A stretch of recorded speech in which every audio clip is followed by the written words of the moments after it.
Καλημέρα και χρόνια πολλά. It was on about this day, the 25th of March 1821, that a handful of people, proud people, but still slaves in their country, decided that 400 years of slavery was enough.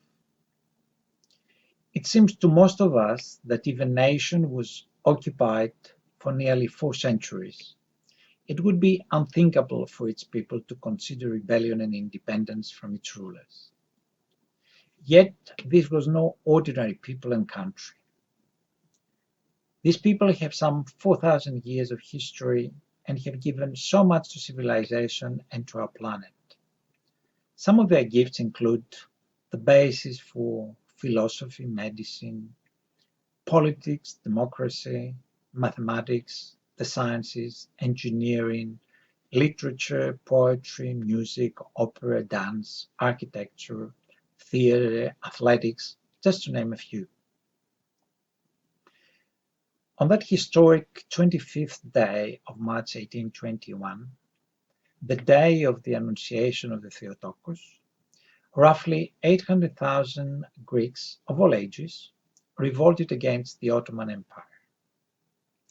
It was another attempt to regain control of our country and of our destiny. Many non-Greeks who admired Greece and what it symbolized joined this impossible and seemingly hopeless revolt, as the newspapers of that time characterized it. Lord Byron fought the Turks side by side with the Greeks. He said that if I'm a poet, it is the air of Greece that makes me one. He fought with his fellow Greeks and he died with them in Missolonghi. 2021 is a milestone year for Greece, as it is the bicentenary of the uprising and the War of Independence that ultimately led to the creation of the modern Greek state. This anniversary is an opportunity to look back to our origins and reflect more into the older and modern history of the Greek nation. Greece is a country that does not have only a past, and it is proud of its history and its ancestors. It is a country that has a present and, more importantly, a future. A country with strong democratic institutions that consistently and constantly promote international law, stability, peace, development, peaceful cooperation between peoples and states. This year we also celebrate 200 years of friendship, cooperation and philhellenism between Greece and the United Kingdom. We must not forget the inspiring role of Lord Byron, the diplomatic actions of George Canning, the Battle of Navarino, and the bravery and the foresight of the Admiral Sir Edward Codrington. The Greek-British bilateral relationship is nowadays very close, warm and friendly, and very much a relationship that both sides feel very happy about. The ties between our two countries are of a long historical standing, and one can say that they are built on two basic and solid concepts. The first is that, bound by history, mutual respect and common ideals, UK and Greece have been firm allies in the great struggles for freedom and democracy. Our countries fought together in every major 20th century battlefield, and our relationship became even closer when, during the Second World War, British soldiers fought everywhere in Greece, and especially in Crete, side by side with us, for the freedom not only of Greece, but that of Europe and the whole world. The second element in our relationship, probably the essence of our relationship, is of course the people-to-people element, with some 350,000 British of Greek and Greek Cypriot ancestry. The Embassy of Greece proudly celebrates this special occasion together with our friends in the United Kingdom. In the video to follow, we have messages by His Eminence Archbishop of Theatera and Great Britain Nikitas, the British, or should I say Greek, author Victoria Hislop, the writer Stephen Fry, Kate Smith, British ambassador to Greece, and her predecessor John Kitmer, just to name a few. To honor the bicentennial, 21 friends of Greece, prominent personalities, British and Greek academics, narrate 21 quotes revealing 21 landmark events and heroes of the Greek Revolution.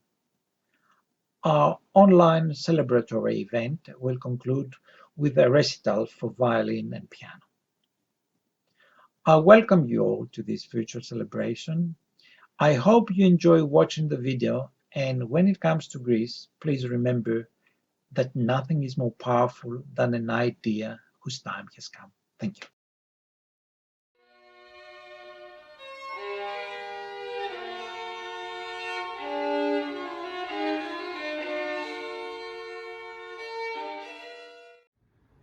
I am Archbishop Nikitas, the Greek Orthodox Archbishop of Theatera and Great Britain.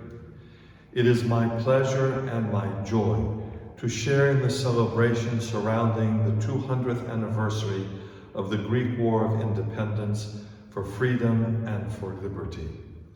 It happens to fall at the same time as the great feast of the Annunciation, when humanity was freed from sin and from evil through Jesus Christ. The rebirth of the Greek nation is a time when my people, the people of the Hellenes, were liberated from a yoke of oppression, and now we celebrate together in England, in Greece, in Ireland, Scotland, Wales, and throughout the world, wherever Hellenes and philhellenes might be found. For we share in that dream of Lord Byron that Greece might still be free. I send my greetings to my fellow people throughout the world, wherever they might be, and ask those who are not of Hellenic background and heritage to join in the celebration. For our ideology, our philosophy, our understanding of freedom belong to all people, whether we live in Greece, the United Kingdom, Venezuela, Australia, or China. We all have the same hopes and ideals. May God's mercy be with each and every one. And let us celebrate with the Hellenic Republic, the people of Greece, the great traditions that we have, that we want to share with you.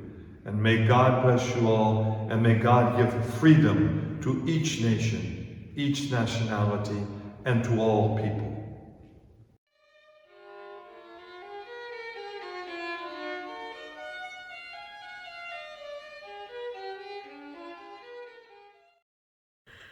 Kalimera. Hello, I'm Victoria Hislop, and I would like to congratulate Greece on the very significant 200th anniversary of the War of Independence. Singharitiria και Χρόνια Πολλά.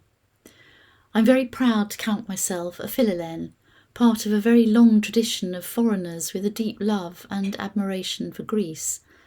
I'm also more than proud to count myself as an honorary citizen of Greece. This makes me, in some ways, both outsider and insider, and sometimes I even feel doubly Greek. Whenever I'm reading about this period of Greek history, making my own attempts to get to grips with all the names involved, Kolokotronis, Kapodistrias, Ypsilantis, Rigas Feraios, Makrygiannis, who did what and when, and it's no easy task, my mind also wanders to this strong connection that existed then and still remains very strong between Britain and Greece. Back in the 19th century, many British writers and thinkers were attracted to support the cause of the revolution. Shelley, Leigh Hunt, Jeremy Bentham, and most famously Lord Byron. Their writings and sympathy with the cause in Greece were influential, even if they never in their entire lives had the opportunity to visit. The art, culture, and philosophy of ancient Greece had influenced their education, and thus created a strong and potent mix when combined with the ideals represented by this important struggle for freedom. Byron, of course, was physically present in Greece. He was already a huge celebrity in Britain, and his involvement further spread the word internationally about what was taking place thousands of miles away from English shores. His best-selling works had amassed a fortune, and he used much of this to further the Greek cause, even taking up arms.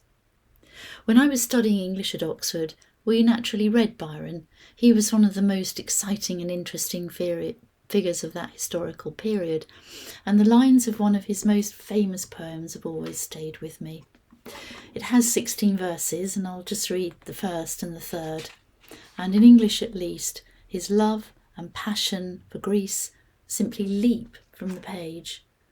The Isles of Greece, the Isles of Greece, where burning Sappho loved and sung, where grew the arts of war and peace, where Delos rose and Phoebus sprung. Eternal summer gilds them yet, but all, except their sun, is set. The mountains look on Marathon, and Marathon looks on the sea, and musing there an hour alone, I dreamed that Greece might still be free. For standing on the Persian's grave, I could not deem myself a slave. Singharitiria once again, and Χρόνια, Πολλά.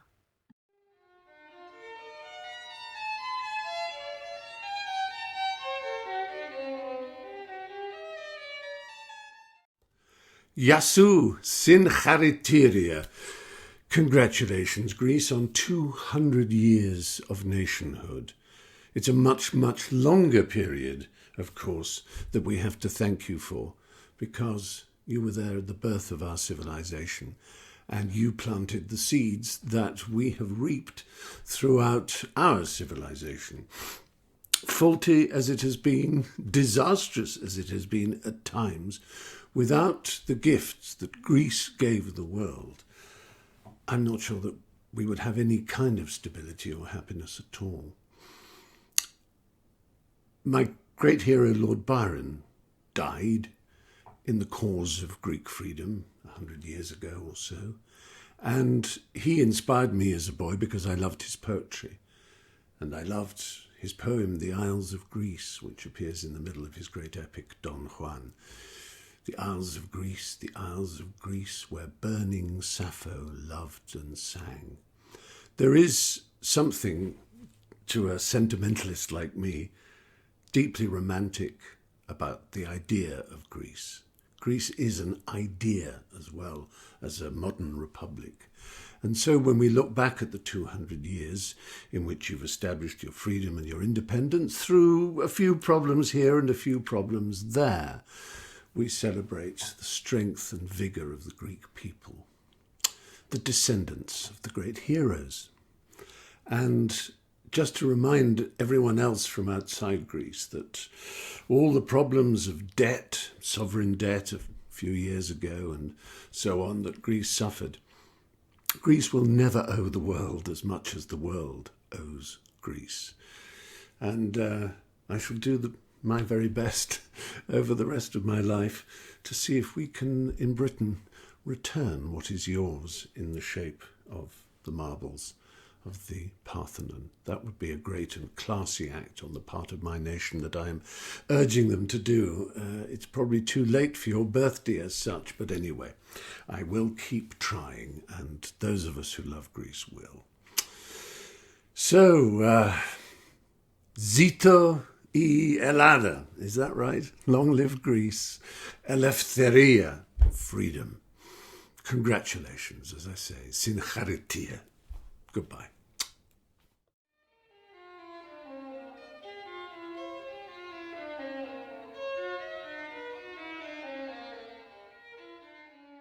In March 1823, Canning declared that when a whole nation revolts against its conqueror, the nation cannot be considered as piratical, but as a nation in a state of war, meaning that Britain recognised the Greek revolutionaries as belligerents, with all that that entailed.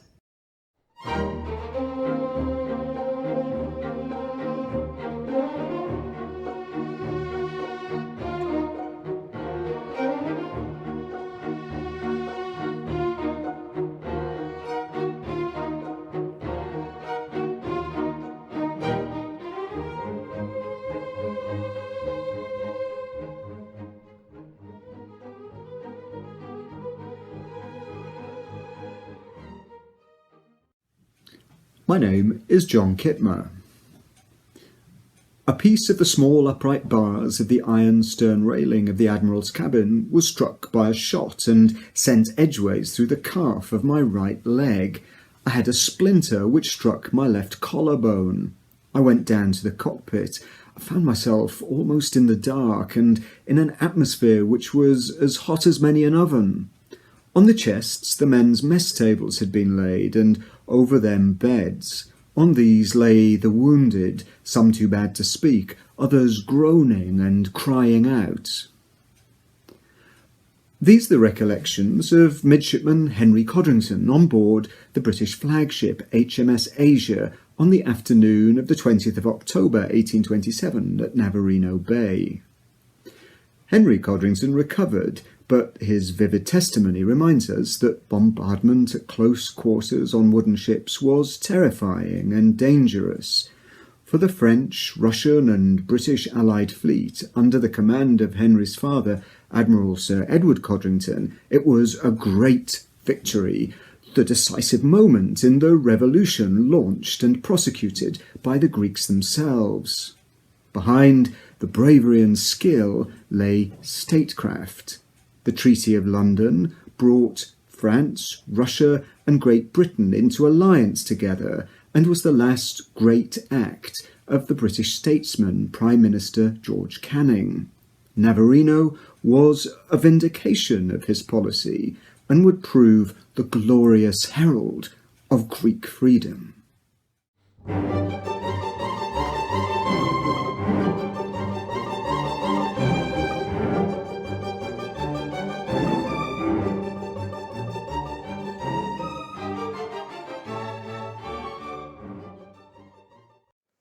Ioannis Kapodistrias was a Greek statesman who, in 1816, became the joint foreign minister of Russia. He was twice approached to lead the Philhellenism, or Friendly Society, the secret revolutionary society founded in Odessa, which laid the groundwork for the war for independence. But he thought that the plan was bound to fail. In 1822, he moved to Geneva, from where he promoted the Greek cause. He became president of Greece in 1827 and sought to secure favourable frontiers for the new state and to create a governmental infrastructure for lands that had been devastated by years of bitter fighting. Although popular with the peasantry, his substitution of a small council, which was under his direct control, for the democratic constitution that had been drafted at the National Assembly at Troyes aroused opposition. His authoritarian rule provoked a number of uprisings, and he was assassinated on the 9th of October 1831.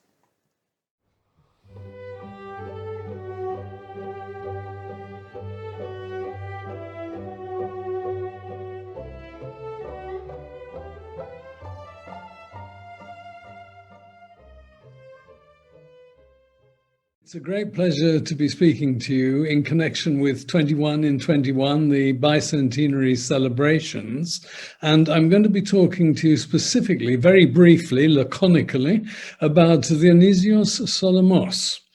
His name is where I'm going to start. It's a wonderfully appropriate combination of the ancient, because Dionysios comes from Dionysos, the ancient Greek god of wine and transformation, and Solomos, which is, of course, a nice something to eat, a salmon. He was born in 1798. He died in 1857. And he was from what in the Venetian language is Zante, but in ancient and modern Greek is Zakynthos.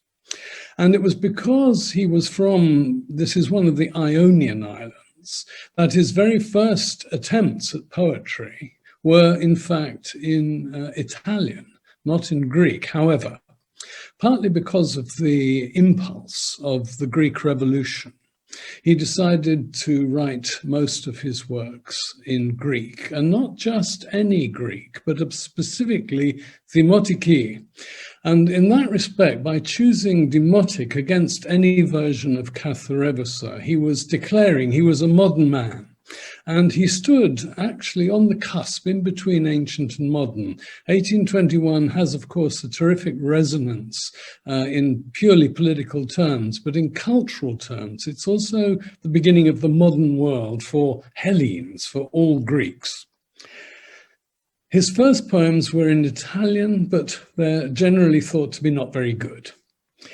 Inspired by the 1821 Rising, he turned definitively to writing in Greek. Inspired also by his knowledge of Lord Byron, both his poetry and the person, he also wrote, besides the poem that I'm going to focus on, he wrote a poem called Free Besieged in English. I'm focusing, though, very briefly on the hymnos, the hymn or ode to liberty, eleftheria. This has been adopted, all Greeks will know this, all Cypriots will know this, Cypriot Greeks, as their national anthem set to music.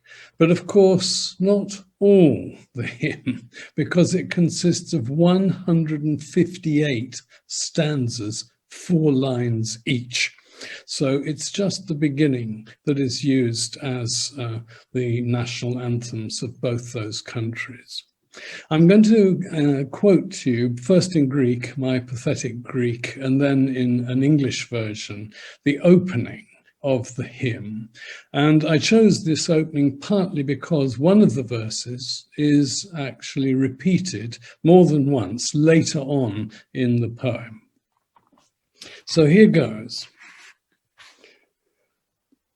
Se γνωρίζω απ' την κόψη του σπαθιού την τρομερή, σε γνωρίζω απ' την όψη που με βία μέτράει τη γη, απ' τα κόκκαλα διαλμένη των Ελλήνων τα ιερά, και σαν πρώτα ανδριωμένη, χαίρε, χαίρε, ελευθεριά. Εκεί μέσα εκατοικούσεις, πικραμένη εν ντροπαλή, κι ένα στόμα εκατερούσες, έλα πάλι να σου πει. Άγιε να'lthi εκείνη η μέρα, και ήταν όλα σιωπηλά, γιατί στα σκίαζε η φοβέρα, και τα πλάκωνε η σκλαβιά. The translation I'm going to give you is by the late Professor Constantine Tripanis, a native of Chios, who taught at both Oxford and at Chicago. I recognize you by the fierce edge of your sword. I recognize you by the look that measures the earth. Liberty, who sprang out of the sacred bones of the Greeks, brave as in the past, I greet you, I greet you. Therein you lived, grieving and timid, waiting for a mouth to tell you, come again. That day took long to come, and everything was silent, because it was overshadowed by fear and crushed by slavery. Those are the first 4 stanzas. The key point is, of course, the day of liberty did come at last. Thank you very much indeed.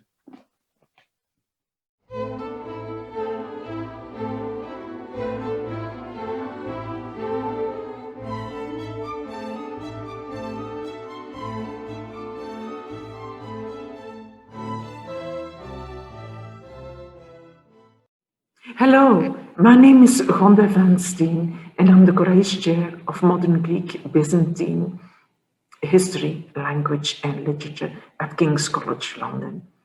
I chose Alexandros Ypsilantis to talk about. Alexandros Ypsilantis, one of the leaders of the Society of Friends with its base in Odessa. Ypsilantis, on the 24th of February in 1821, stirred the Greeks, at least a group of young students called the Sacred Battalion, to war in Jassy in Moldavia, and he launched an invasion soon after that. For the students of its Sacred Battalion, it did not end well. Most of them met their death. But what has remained is the stirring call to arms, the kind of manifesto of Ypsilantis, which I will show you now and read a few lines from. The fatherland, Ipatris, is calling us. Europe, fixing its eyes upon us, wonders at our inertia, akinesia. Europe will admire our valor. And jumping ahead, the motherland will reward her obedient and genuine children with the prizes of glory and honor. Those who disobey and turn a deaf ear to its present appeal will be declared bastards, their names as traitors anathematized and cursed by later generations. Quite the stirring words, which are, however, also an indication that more commendation, more exhortation was needed by the time of the nominal outbreak of the Greek Revolution on the 25th of March, 1821. Thank you.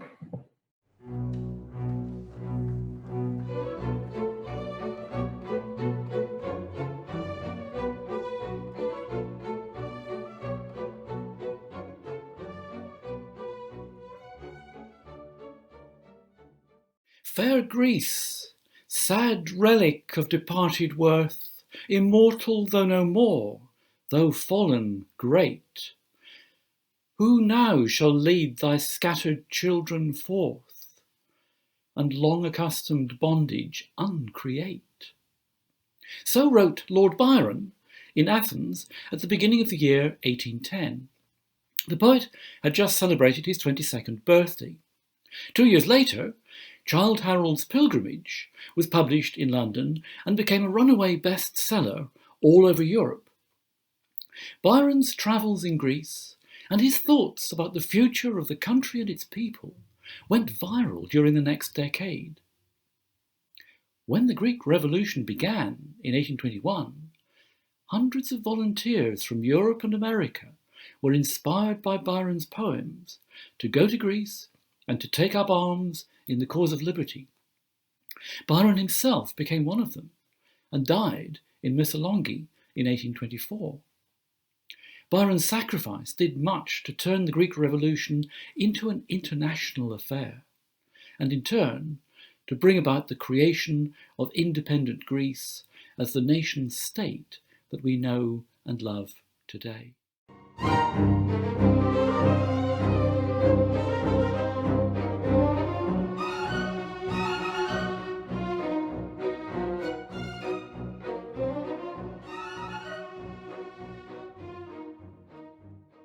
This year we commemorate the 200th anniversary of the start of the Greek War of Independence. We can't fully understand that war, or indeed the establishment of the modern Greek state some years later, without properly appreciating their international dimensions. Initially, international conditions didn't seem to be particularly conducive to the establishment of a new independent nation. But as if it was in some ancient Greek drama or ancient Greek myth, the stars became aligned. The interests of the three big powers of the day, Britain, France, and Russia, were congruent. Russia sought geopolitical advantage by the establishment of a new Greece. Britain wanted to stop Russia, and France wanted to check both Britain and Russia. It was the mutual suspicion of these three big powers that provided Greece with the opportunity. So in 1827, in the Treaty of London, the three big powers agreed to intervene into the conflict. The treaty, in its preamble, said that their objective was to put a stop to the effusion of blood. They sent their navies the following year, in 1828, into the Gulf of Navarino to pacify the ships, the navies of the Ottoman Empire and their allies, the Egyptians. When they were fired upon, they returned fire, and it became a famous battle. The ships of the Ottoman Empire and the Egyptians were annihilated, with the consequence that from this point onwards, a Greek victory seemed to be assured. It was the London Protocol of the 3rd of November 1828, which agreed that there should be a new Greece, albeit a dependency of Turkey. Less than 2 years later, on the 3rd of February in 1830, another London Protocol established that there should be a fully independent Greek state. The reference in the protocol was to complete independence. It was the international agreements which sanctified an independent modern Greek state. Historians would discuss later to what extent the new nation was properly able to flourish in the changing international circumstances, and to what extent the international powers of different historical periods would be benign in determining the Greek fate. But the start had been established. The modern Greek state was a result of the 1830 London Protocol.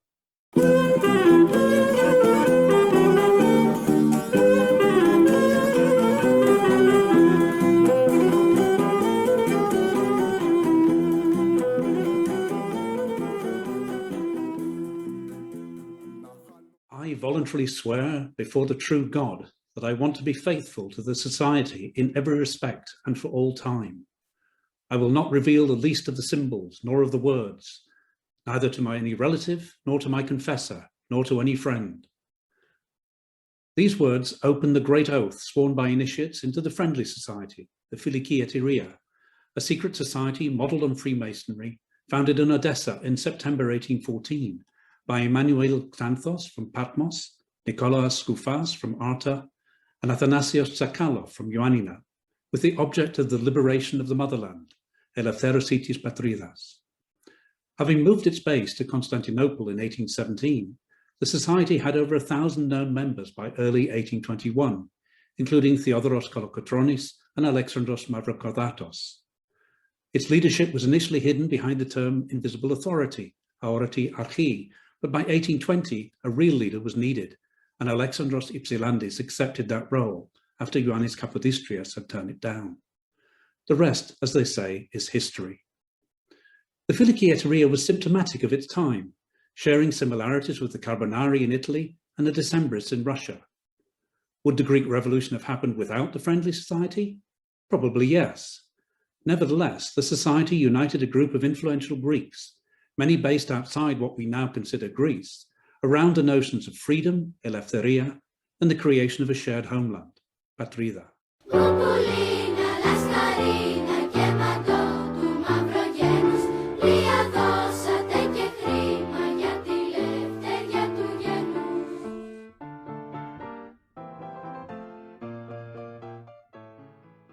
Laskarina Bouboulina, a heroine of the Greek War of Independence, is associated with bravery, sacrifice, dedication, and commitment to the Greek cause.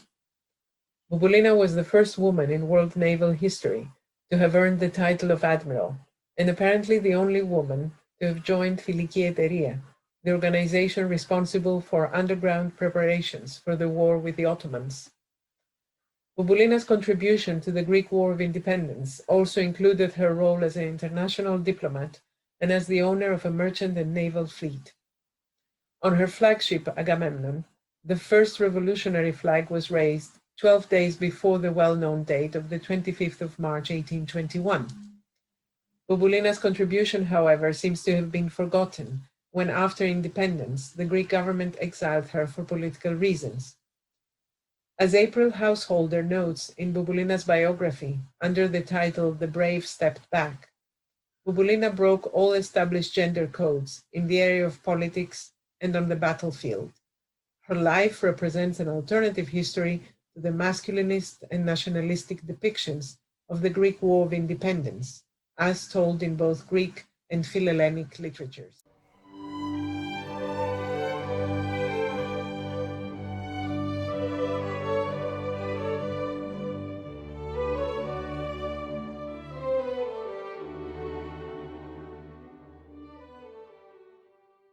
Παλαιόν πατρών Γερμανός was an iconic personality and a protagonist of the Greek Revolution of 1821. Generations of Greeks were brought up with the legacy that he proclaimed the national uprising on the 25th of March and blessed the flag of the revolution at the monastery of Agia Lavra.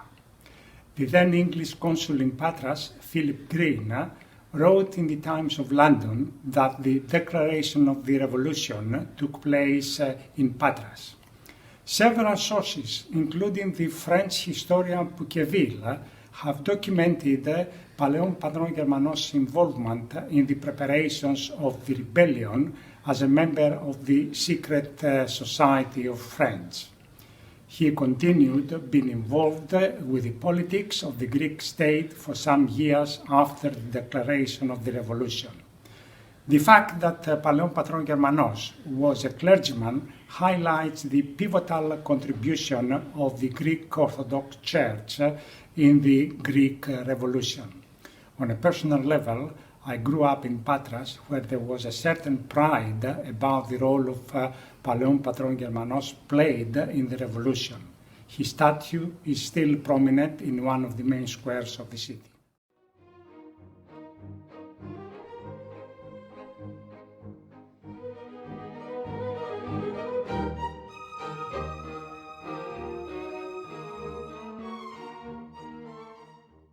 On April 22, 1821, The Examiner published one of the first calls to support the Greek cause.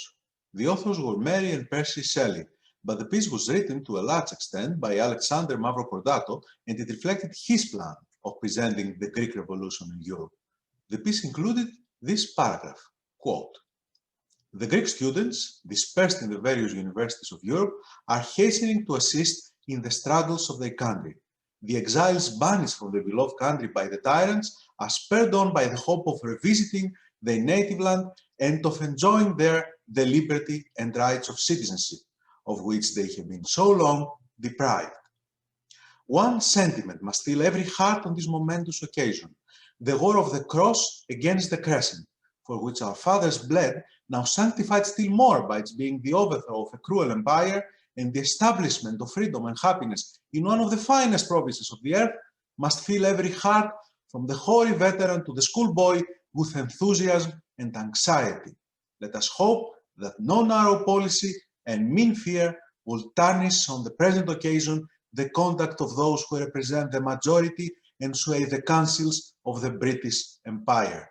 End of quote. 3 years later, Lord Byron will subscribe to this view of the Greek Revolution.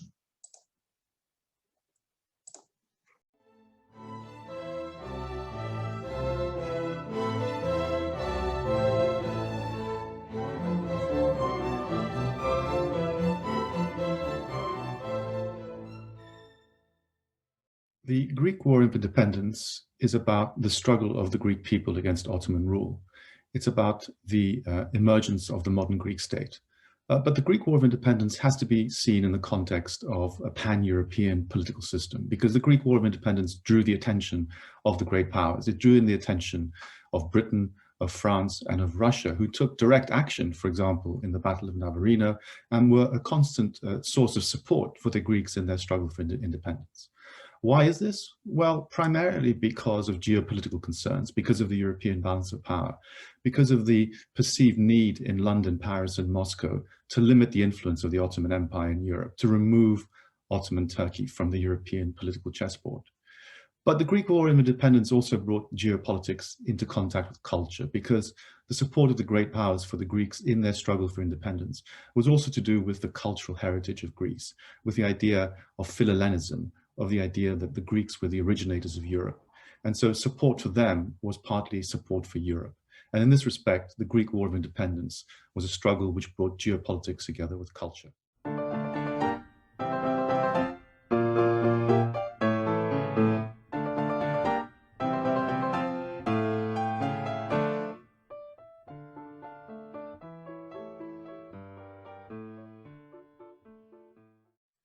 A moreoid primate displayed a noble example of the purest patriotism at the fall of Missolonghi, Papadiamandopoulos of Patras. In the month of February, he visited Zante to hasten the departure of supplies. His friends there urged him to remain. They said that, as he was not a soldier, he could assist in prolonging the defense of Missolonghi more effectually by remaining at Zante. But the noble old gentleman silenced every entreaty by the simple observation: "I invited my countrymen to take up arms against the Turks, and I swore to live and die with them. This is the hour to keep my promise." He returned to Missolonghi and died the death of a hero in the final sortie. The conduct of the defenders of Missolonghi will awaken the sympathies of freemen in every country as long as Grecian history endures. The siege rivals that of Plataea in the energy and constancy of the besieged. It wants only a historian like Thucydides to secure for it a like immortality of fame. George Finlay, History of the Greek Revolution. Although the fall of Missolonghi dealt a severe blow to the Greeks, the heroism of the defenders left an indelible mark both in Greece and abroad, marked a defining moment of the Greek Revolution, and rendered the loss of the city a victory in defeat. Παλικάρια θα ζούμε στα στενά, μονάχοι σαν λιωτάρια στις ράχες στα βουνά. Ως ποτέ παλικάρια θα ζούμε στα στενά, μονάχοι σαν λιωτάρια στις ράχες στα βουνά. In 1797, the Greek author and revolutionary Rigas Feraios composed his Thurios, a battle hymn inspired by the ideals and principles of the French Revolution, calling his compatriots and all peoples in the Ottoman Empire to an armed struggle against tyranny. For how long, my brave men, we shall spend our lives in straits, alone like lions upon the mountain ridges, living in caves, seeing before us only trees, leaving this world behind all for the bitter chain, losing brothers, homeland and parents, our friends, our children, and all our kin.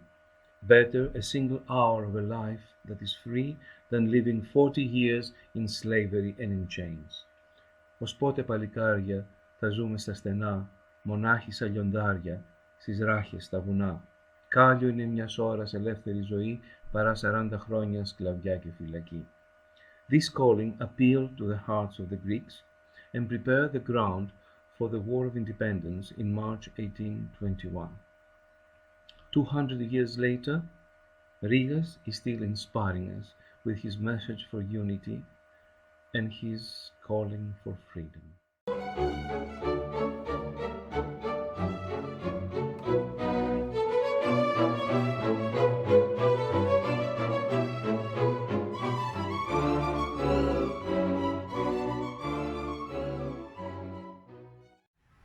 Psara is a small Greek island, part of the Chios region in the North Aegean Sea. Its inhabitants always relied to the sea to make a living, as the island lacks other natural resources. Although it has been inhabited since the Mycenaean period, it is mostly well known for its involvement in the Greek War of Independence. At the time, Psara was the third most powerful naval force in Greece and the birthplace of great fire starters, among them Konstantinos Kanaris and Dimitrios Papanikoulis. Dimitrios Papanikoulis destroyed the ship of a Turkish admiral, which led to retaliation by the Ottoman Turks on June 1824. Then, on July 4th, the resistance of the Psariots ended at the town's old fort of Paleokastro, otherwise known as Mavri Rahi, literally Black Ridge. Hundreds of soldiers, but also women and children, took refuge there when a Turkish force of 2,000 arrived. The refugees first threw a white flag with the words Eleftheria ή Thanatos, freedom or death, and then, at the moment of the Turks entered the fort, the refugees lit the gunpowder stock in an explosion that killed the town's inhabitants, but also their enemies. The destruction of Psara inspired the poet Andreas Kalvos to write the Ode to Psara, as well as Dionysios Solomos, the author of the Hymn to Liberty, to write an epigram called The Destruction of Psara in 1825. Most importantly, the heroic involvement of the people of Psara reminds us that the Greek War of Independence was not fought just by land, but it is inextricably connected to the centuries-long naval tradition of Greece.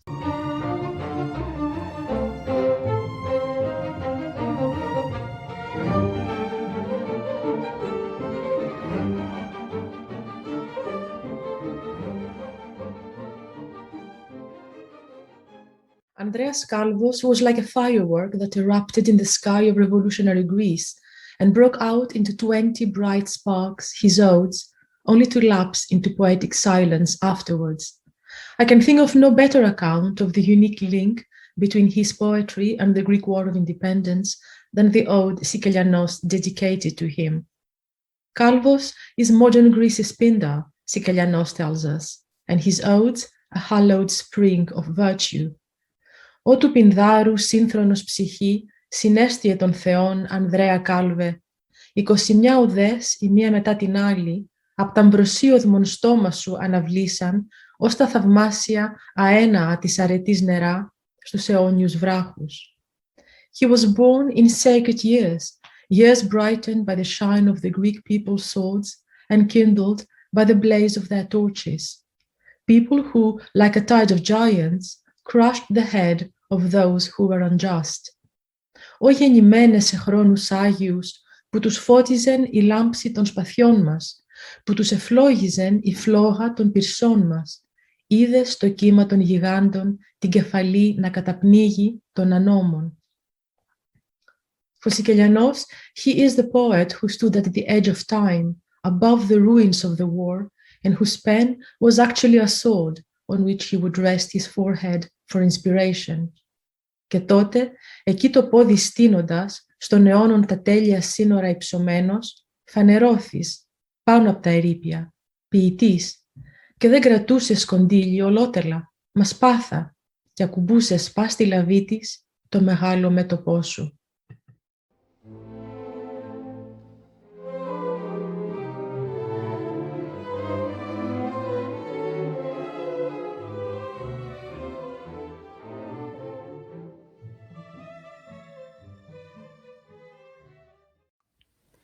Born in 1770 in Arcadia, Theodore Kolokotronis was undoubtedly an emblematic figure of the 1821 Greek War of Independence.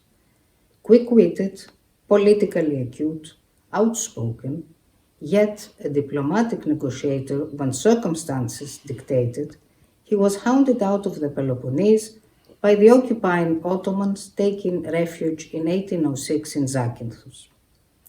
There he served in the armies of consecutive occupiers, the Russians, the French, and finally the British, being promoted to major under General Richard Church. Sworn in as member and funded by the Φιλική Εταιρεία, he was 50 when the old man of Morea landed back in the Peloponnese to lead, negotiate, cajole, browbeat, threaten, but above all, fight. By the summer of 1822, the War of Independence was in danger of being lost. Led by Dramali, an invading army of 24,000 marched down the Argolid in order to regain control of the Peloponnese. Harassment by Kolokotronis and the lack of victuals due to the Greeks' scorched earth policy eventually obliged Dramali to withdraw towards Corinth, marching his troops through the narrow pass of the Dervenakia. Having foreseen and planned for it, Kolokotronis' fleet-footed Greek irregulars were there in time to annihilate the invaders. The war was not yet won, but this pivotal battle was. The Peloponnese was free for now, and the War of Independence could be pursued under Kolokotronis, who never swayed from his goal, the creation of a free Greece. Hated by some, admired by others, incarcerated but also adulated, there was no denial of his genius in the battlefield. He died in 1843, exactly 13 years after the signature of the London Protocol and the formal recognition of the modern Greek state by the great powers.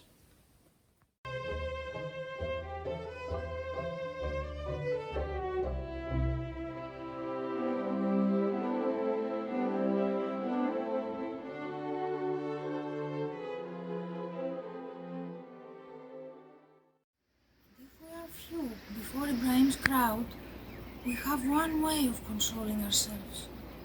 Fortune has willed for us Greeks to always be few, that from the beginning to the end, from older times to the present, all the wild beasts have fought to devour us, but they cannot.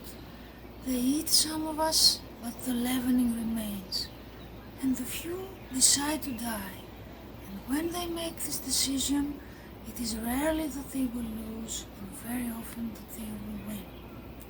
I can't comment on this any better than Giorgos Seferis himself did. The content of Makrygiannis' writings is the endless and true struggle of one man who, with all the instincts of his race deeply rooted in his innards, searches for freedom, right, and humanity.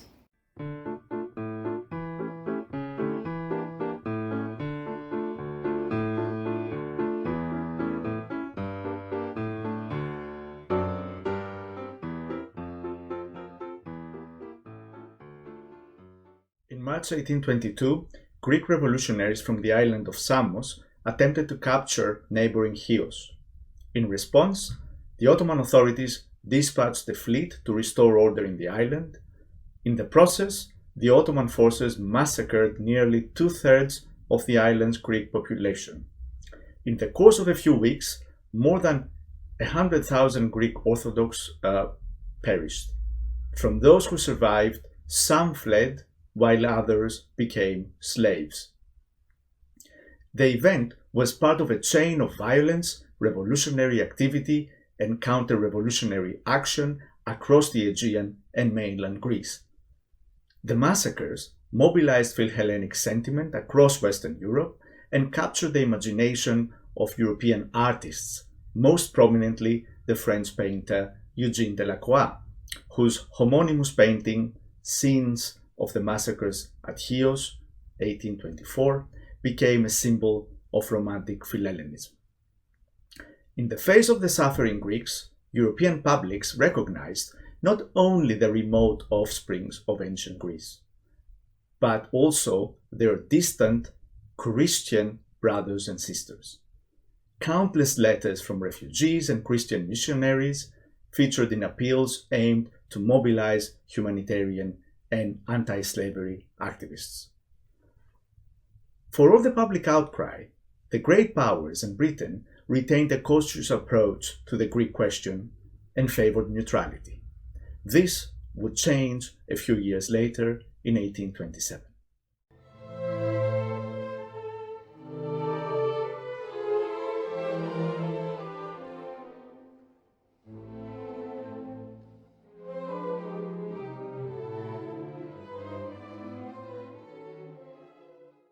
The Dance of Zalongo refers to the mass suicide of women and their children in Epirus in 1803 in the aftermath of an Ottoman incursion.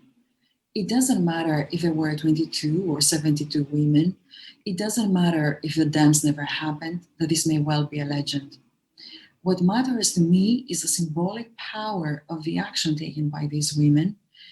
When their fate seemed decided, these women acted their fate, not merely suffered. For me, Zalongo is not just a celebration of a heroic fight against the Turks, because I have chosen to no longer celebrate us against them. Instead, I chose my struggle to be the one of understanding and representing views of the world other than mine. Yet, I shall never forget that if it weren't for these and other women like these, I would probably not be able to stand in front of you today. Strong women from Zalongo, from the Black Sea, Indian women, Black women, women everywhere continue to fight for their freedom and for their right to be who they want, but also for the common good and the planet. Zalongo shows women becoming agents through martyrdom. But is martyrdom the only way for women to emerge from the silence and become agents? For me, the truly revolutionary message is the assumption of agency and its dissociation from martyrdom for women. I am Ioannis Kapodistrias, and this is my Zalongo. What's yours?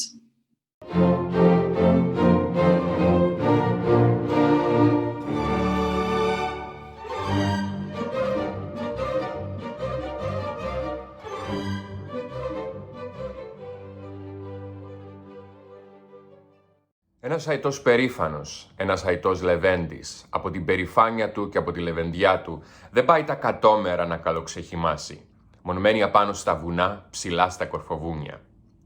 Klephts songs were made by peasants, those blind ones carrying lyres, says Theodore Kolokotronis, this great hero of the Greek War of Independence.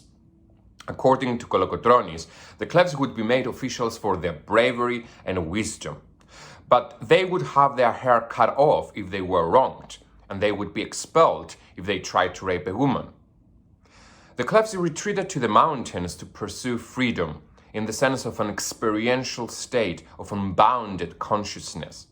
They haunted the Ottoman rule with their raids, but they also enjoyed a reckless life of games with tambourines and dances to heroic songs that expressed the unbridled, uninhibited, free spirit of what ultimately constituted the yeast of liberty, τη μαγιά της λευτεριάς.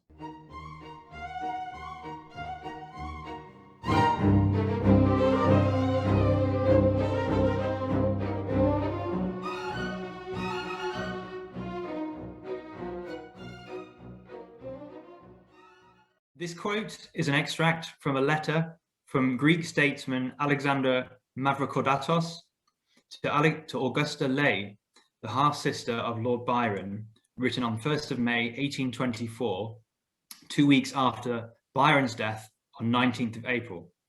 The extract captures a special bond between these two important figures and the significant times they lived through and cooperated in around the revolution. Madame, your grievous feelings which afflict my oppressed heart allow me no words of consolation. Your loss is a European loss, a general loss, but above all an immense and irreparable loss for Greece, for the adoptive country of him who has succored in her most critical moments, who has relieved her in her final agony, who has been proclaimed her benefactor.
ποτέ παλικάρια θα ζούμε στα στενά, μονάχοι σαν λιωτάρια στες ράχες στα βουνά. Ως ποτέ παλικάρια θα ζούμε στα στενά, μονάχοι σαν λιωτάρια στες ράχες στα βουνά. Κάλιονε μιας ώρας ελεύθερη ζωή, παρά 40 χρόνους σκλαβιά και φυλακή, παρά 40 χρόνους σκλαβιά και φυλακή.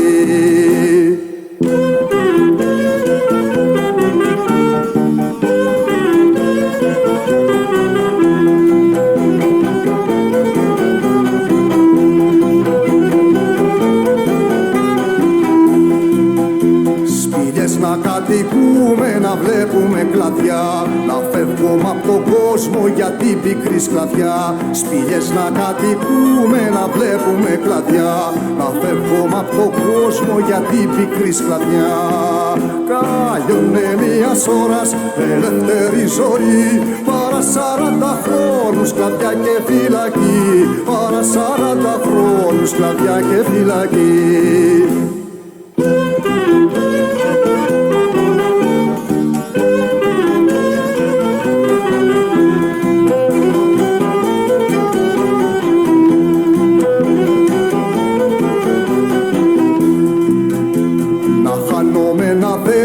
Πατρίδα και γονείς, τους φίλους, τα παιδιά μας και όλους τους συγγενείς. Να χανόμενα αδέρφια, πατρίδα και γονείς, τους φίλους, τα παιδιά μας και όλους τους συγγενείς. Κάλιονε μιας ώρας ελεύθερη ζωή, παρά 40 χρόνους σκλαβιά και φυλακή, παρά 40 χρόνους σκλαβιά και φυλακή, παρά 40 χρόνους σκλαβιά και φυλακή.